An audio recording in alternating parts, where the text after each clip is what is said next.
Hello, welcome to the Humanergy Leadership Podcast.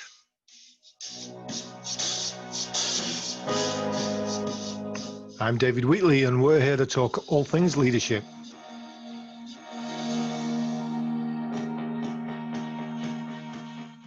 And we're back here for the second part of our two-parter about law enforcement leadership with Chief Karianne Thomas, the Public Safety Chief in the City of Kalamazoo, and retired Assistant Director Sylvester Jones of the US Marshall Service.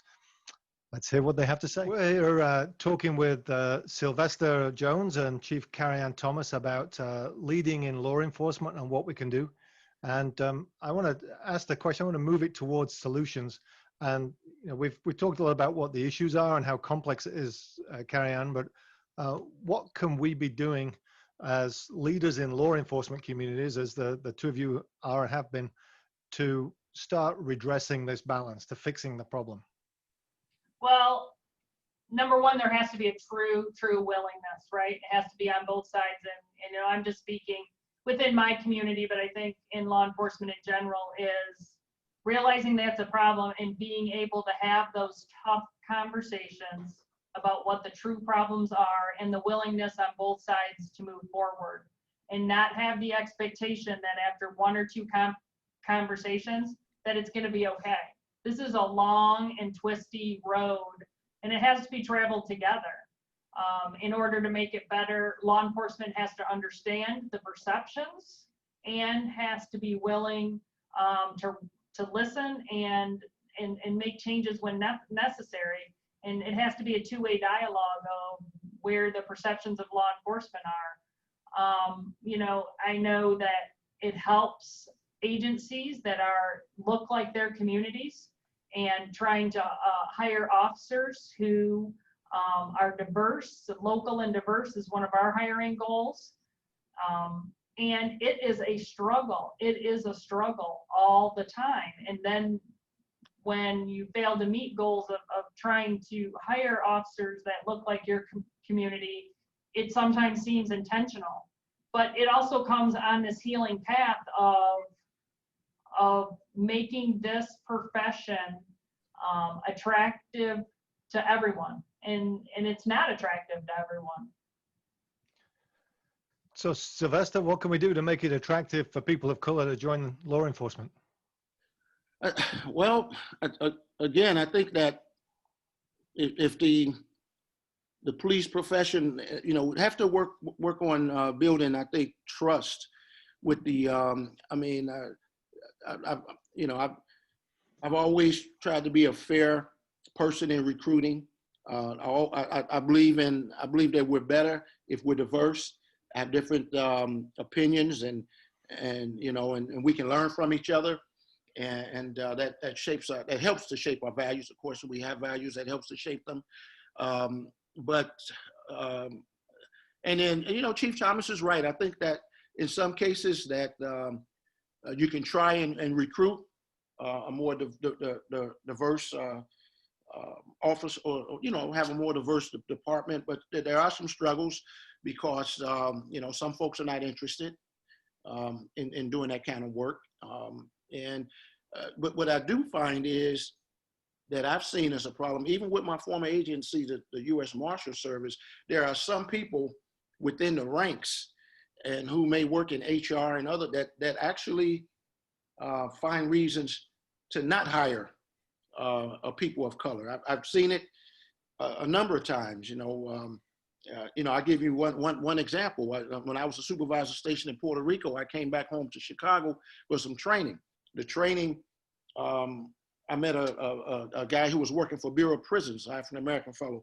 So we're on a break outside, and he was like, because we had to make our introduction. So he saw I was the Marshal Service. So he said, "Man, it's hard to get in the Marshal Service."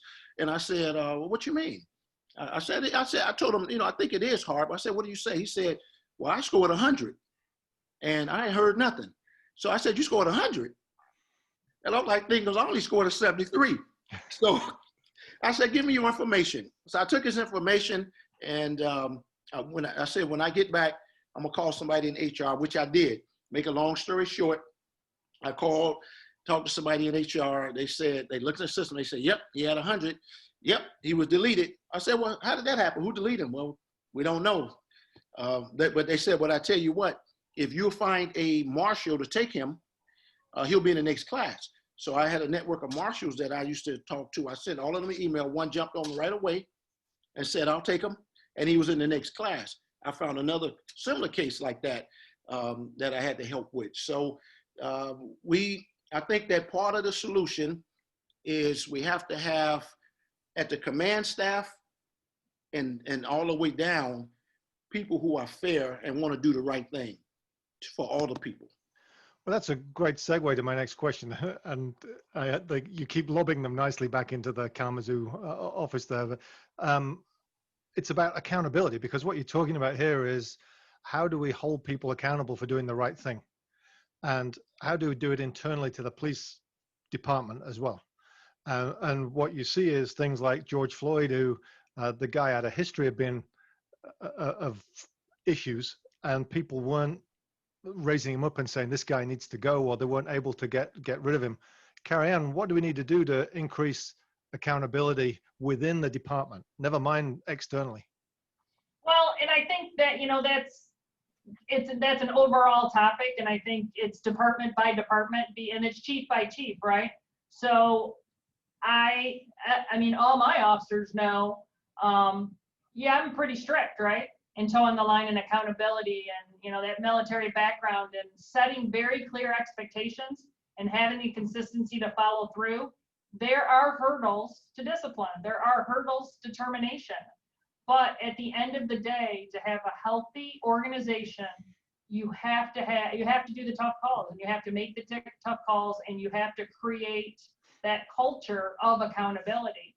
So having the best policies and procedures are great, but if you don't have the best policies and procedures and then hold people accountable to those, irregardless of their rank, irregardless of it's the most important policy or it just seems like a minimal policy, you can't do that. And I'm very fortunate because I have great relationships with both my unions, because I'm very consistent.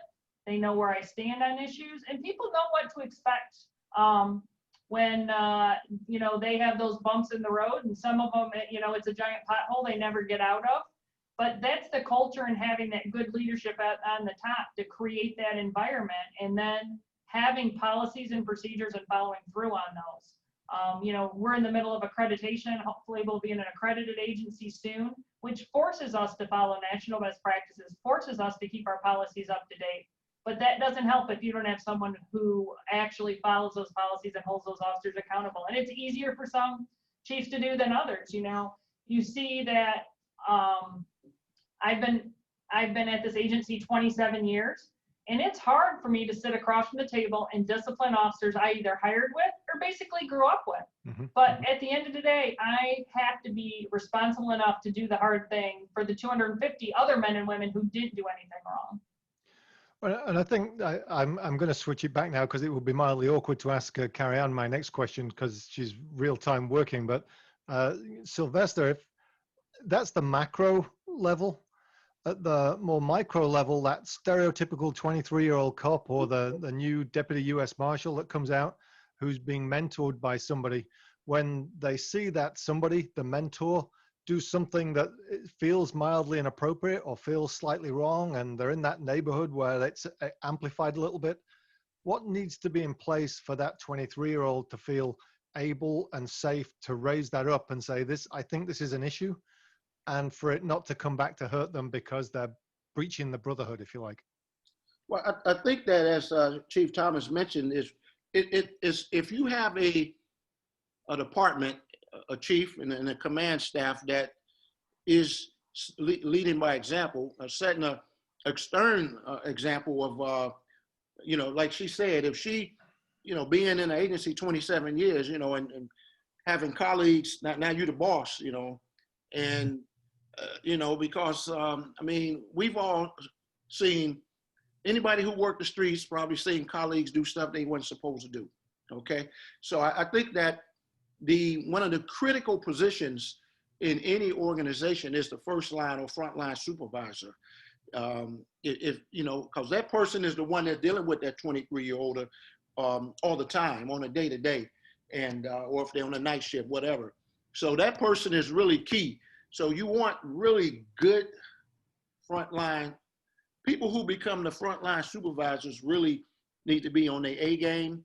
They have to be definitely accountable. You got to look at those people as future captains and deputy chiefs and chiefs, because of they are the ones that is going to be setting an example, correcting the 23-year-old out there, letting the 23-year-old person know what's acceptable and what's not. So when we talk about George Floyd, I believe the senior guy was kind of like in charge.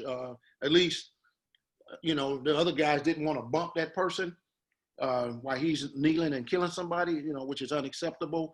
And we don't know what those people were thinking about, but we know that they didn't do the right thing. They could have saved a lot of grief had they just got that officer off that man's neck. But frontline supervision is critical in my mind, having the right supervisors out there who set the right example and they're consistent. Yeah, and my understanding of the George Floyd case was he was their trainer. The guy who was kneeling on the neck was a trainer for two of the other people. And so the intimidation factor of stepping up to your trainer, who's supposedly this more experienced officer, is a challenge. Karianne, I know that the other thing that you kind of mentioned, you have good relationships with the union, but one of the challenges of the structure of law enforcement in this country is, as the chief, you pretty much get to appoint your deputy, and that's about it. Everybody else has to come within the ranks. So what's the challenge to what Sylvester's saying, which is the frontline supervisors are essential, but your next lieutenant can only come from your sergeant's ranks. So you have to hope that the previous chief did a good job. Well, you're exactly right? Because how that structure works. And you don't change overnight, but you start on that boots on the ground first day in instilling your organization's culture, right? That having those conversations that you're going to run into people that are going to be of higher rank or of equal rank, but higher peer position, I like to call it, that are going to put you in situations that are unacceptable and possibly illegal, and that the administration and those above will stand behind you when you have to make that tough call. I mean, you just have to consistently down the ranks in succession planning. Is we all know that there's times that people over the years have gotten promoted and weren't really ready to be promoted. Well, once they're there, it's now our responsibility to get them ready and make them succeed. So if you have officers and supervisors and commanders that are not succeeding, then that's my job and my staff's job to make them successful. So why aren't they successful? Should they be in this profession? Do they need training? And it just comes back to of having clear direction in your organization and following through on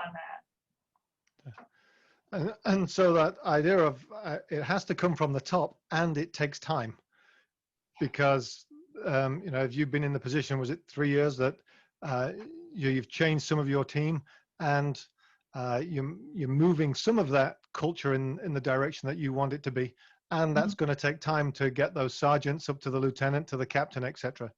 So it comes back to where we started a little bit, doesn't it? This is a complex problem that can't be solved with an easy solution. Yeah. This is a bowl of spaghetti. So also some folks, and I'm starting to believe it too, that as a part of this of the equation, for lack of a better word, that just talked about the unions for a little bit and the power of the unions. Some folks say unions have too much power. Can you still hear me? Yep. Okay. Yeah. Some folks say unions have too much power, and that they fight for cops that don't deserve to be to have them fight for them. So that's an issue too. The how they say that that some unions have so much power that some chiefs can't really manage that, and so that's that's something to look at. And I believe in unions, and I was a member of the FOP. Actually, when I was a police officer, when we started our lodge, I was our lodge president. It was FOP Lodge 199 back in Illinois. And so, but in my view, do I think unions have too much power, especially police unions? I think they probably do. Are they needed? Of course. And so, again, I think that, the police chief should have the right to make a decision to, fire someone or at least put them on administrative leave without having to battle a union for how they're trying to, be accountable in their position and make their department accountable. So we've talked about mission drift. We talked about the challenge of recruiting. We talked about the challenge of de-escalating in a community that you're not familiar with. We've talked about the challenges of the union. This is the bowl of spaghetti that Karianne's talking about that we're getting into, and we were never going to solve it in the 40 minutes we had together. So I appreciate your engagement and willing to have this conversation. I know it needs to happen more. And I'd love to hear more from both of you at some point. Maybe we'll come back in a few months and have a follow-up and see whether we've made any progress. But first of all, Chief Karianne Thomas in Kalamazoo, thank you very much for being with us today. Thank you for having me, David. And Sylvester Jones, thank you for being with us all the way from Maryland. All right, thank you. Thanks for having me. And yes, let me know if we can, if you want to get together again in a couple months to see where we are. I'd love to visit with you all again. And it's a pleasure to be on a panel with Chief Karianne Thomas. Well, maybe we'll have to get you to Kalamazoo and you can come and we can all go for a beer. So thank you very much, and thanks for being part of it. You've been listening to the Humanergy Leadership Podcast. I'm David Wheatley. And we're brought to you by the book, What Great Teams Do Great, available now at all good bookstores. Thanks to Brian Spencer and Finkel for the music. Please share any feedback and suggestions. I'm available through humanergy.com. And go to iTunes, like, subscribe, and leave us a review so that other people can find us. In the meantime, till next time we meet, stay healthy.